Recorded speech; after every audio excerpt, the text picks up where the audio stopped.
नमस्कार दोस्तों, क्या आपको पता है कि समस्त स्त्री जाति गर्भवती किस श्राप के कारण होते हैं?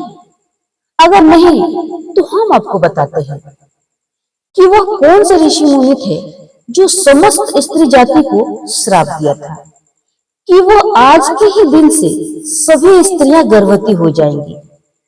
तो चलिए मैं इसे एक कथा के माध्यम से सुनाऊंगी। सबसे पहले मैं उन लोगों को धन्यवाद देना चाहती हूँ जो भी लोग मेरे इस वीडियो को देख रहे हैं। अगर अभी तक आपने मेरे चैनल को सब्सक्राइब नहीं किया है तो जल्द से जल्द सब्सक्राइब करके ऑल पर क्लिक कर दे ताकि वीडियो के आने वाले नोटिफिकेशन सबसे पहले आपके पास पहुंचे और साथ ही साथ वीडियो को लाइक जरूर कर दीजिएगा। तो चलिए स्टार्ट करते हैं आज का वीडियो। दोस्तों, एक समय की बात है, भगवान भोलेनाथ अपने कैलाश पर्वत पर विराजमान थे।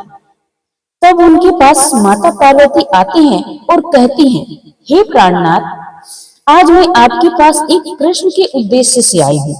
तो भोलेनाथ कहते हैं, हे पार्वती, कौन सा वह तुम्हारा प्रश्न है? तब माता पार्वती कहती हैं कि हे जगत के स्वामी, हे भोलेनाथ, मेरा प्रश्न यह है कि वह कौन से ऋषि मुनि थे जिन्होंने कलयुग की स्त्रियों को गर्भ धारण करने का श्राप दिया था। फिर माता पार्वती कहती हैं कि स्त्रियों में ही गर्भ धारण करने की उत्पत्ति क्यों होती है? संसार में केवल स्त्रियां ही गर्भ धारण क्यों करती हैं? इनके पीछे क्या कारण है कि केवल स्त्रियों को ही सहन करना पड़ता है यह पीड़ा? तो यह बात सुनकर भोलेनाथ कहते हैं कि हे पार्वती, यह प्रश्न प्रत्येक कलयुग की स्त्रियों के लिए महत्वपूर्ण है। पहले ऐसा नहीं था। पहले की स्त्रियां गर्भ युवती नहीं होती थी। हे देवी पार्वती, मैं तुम्हें इस प्रश्न का उत्तर एक कथा के माध्यम से दूंगा। तो देवी पार्वती कहती हैं कि हे प्रभु, कृपा करके वह कथा सुनाइए। तब भोलेनाथ कहते हैं कि ठीक है, मैं तुम्हें वह कथा सुनाऊंगा, लेकिन इस कथा को तुम्हें ध्यान से सुनना होगा क्योंकि आधा अधूरा ज्ञान हानिकारक होता है। दोस्तों, आप लोग भी महादेव के सच्चे भक्त हैं तो कथा को आधा अधूरा मत सुनिएगा, कथा को पूरा ही सुनिएगा। कथा को आधा अधूरा सुनकर भगवान भोलेनाथ का अनादर न करें। तो देवी पार्वती कहती हैं कि हे चराचर जगत के स्वामी भगवान भोलेनाथ, मैं इस कथा को पूरा सुनूंगी। तब भोलेनाथ कहते हैं कि इस कथा को सुनने मात्र से ही मैं सभी मनुष्यों के 32 पापों को नष्ट कर देता हूँ। जो भी व्यक्ति इस कथा का श्रवण सच्चे मन से करता है उनका अवश्य ही उद्धार होता है। भगवान भोलेनाथ उस कथा को सुनाना प्रारंभ करते हैं और कहते हैं कि हे देवी पार्वती, एक समय की बात है, ब्रह्मदेव ने समस्त सृष्टि की रचना की है। ब्रह्मदेव ने अपने मन से ही तथा शरीर के अलग अलग अंगों से अनेक मुनियों का रचना की है तथा अनेक सुंदर सुंदर अप्सराओं तथा देवताओं की भी रचना की है। ब्रह्मदेव ने स्त्रियों को सौंदर्य और चंचलता प्रदान की है, परंतु हे देवी पार्वती, एक समय की बात है, ऋषि पुलत्य का जन्म ब्रह्मा के कान से हुआ। पुलत्य ऋषि ब्रह्मा के मानस पुत्रों में से एक थे। पुलत्य को अनेक प्रकार की विद्या प्रदान थी तथा पुलत्य के प्रकट होने का कारण ब्रह्मा ने बताया। पुलत्य ऋषि को संसार के कल्याण के लिए तपस्या करने के लिए उत्तम कार्य को ब्रह्मा ने सौंप दिया। ब्रह्मा की ही आज्ञा से ऋषि पुलत्य सुमेरु पर्वत के शिखर पर तपस्या करने लगे। पुलत्य वहां पर आश्रम का निर्माण करके घोर तपस्या करने लगे।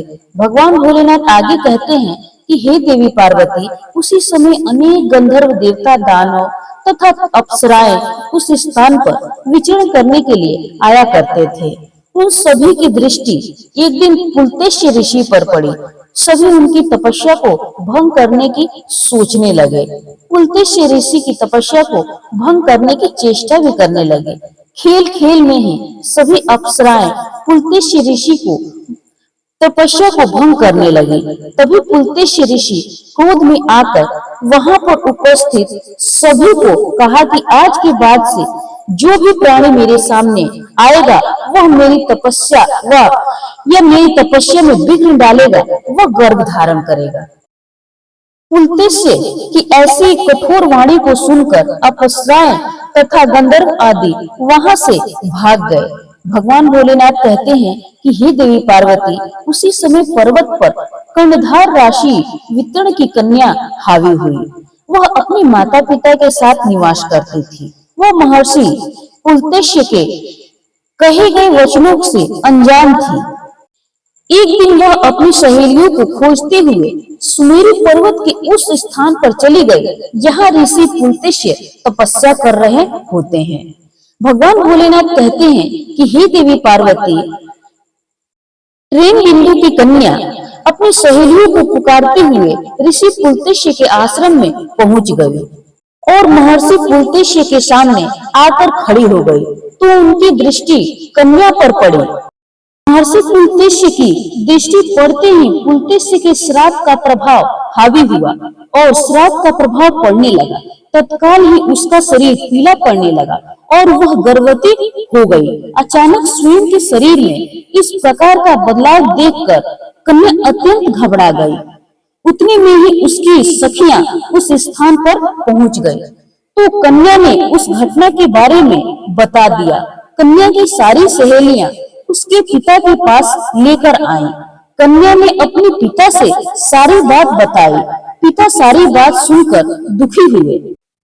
महर्षि रिटर्न बिंदु ध्यान लगाकर उन्होंने सब देख लिया तो उन्हें पता चला कि महर्षि पुलत्य के श्राप के कारण ही उनकी कन्या गर्भवती हो गई है।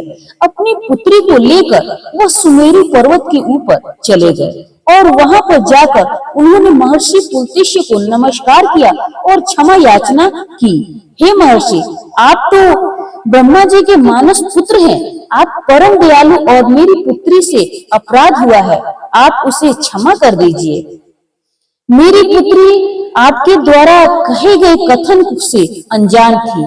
आप ही के श्राप के कारण वह आज गर्भवती हो गई है। मेरी ही पुत्री इस संसार की पहली स्त्री है जो गर्भवती बनी है। अब इससे कौन विवाह करेगा? अब तो इसके माथे पर कलंक का दाग लग गया है। इसीलिए मैं आपसे कहता हूँ कि आप मेरी कन्या को पत्नी के रूप में स्वीकार कर लीजिए। मेरी कन्या सर्वगुण संपन्न है, उसके मन में किंचन मात्र भी दोष नहीं है। यह सदैव आपकी सेवा में तत्पर रहेगी।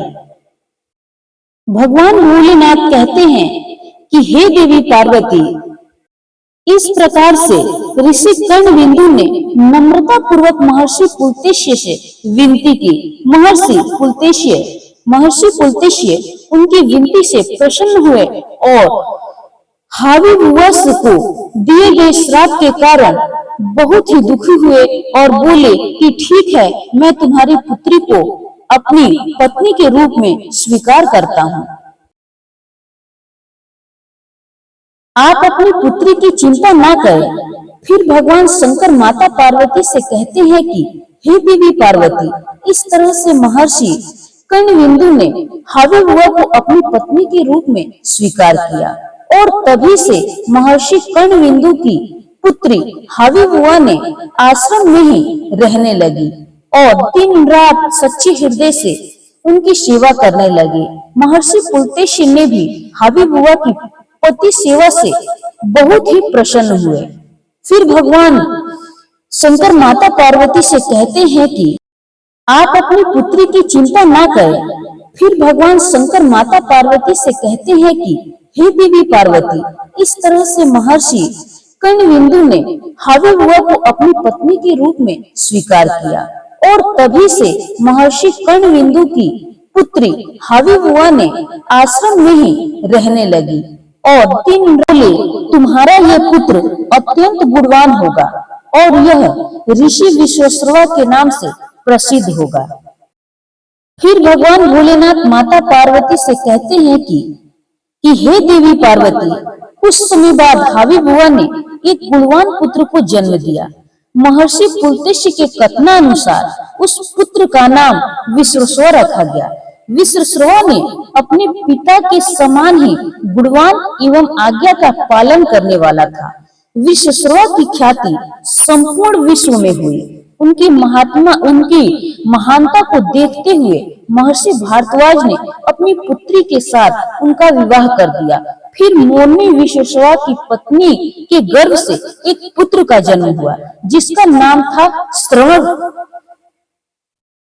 श्रवण का नाम ही कुबेर है। कुबेर जी ने ब्रह्मा जी को प्रश्न करने के लिए कठोर तप की। फिर कुबेर की तपस्या से प्रसन्न होकर ब्रह्मदेव ने उन्हें वरदान दिया और उन्हें उत्तर दिशा का स्वामी तथा धर्माध्यक्ष बना दिया। भगवान भोलेनाथ आगे कहते हैं कि हे देवी पार्वती, इसके साथ ही मन की गति से चलने वाला पुष्पक विमान भी कुबेर को भेंट दिया। कुबेर जी धन के स्वामी हैं। गंधमादक पर्वत पर स्थित धन का चौथा भाग कुबेर जी के नियंत्रण में ही है। कुबेर जी ने उस धन का 100 भाग मनुष्यों को प्रदान किया।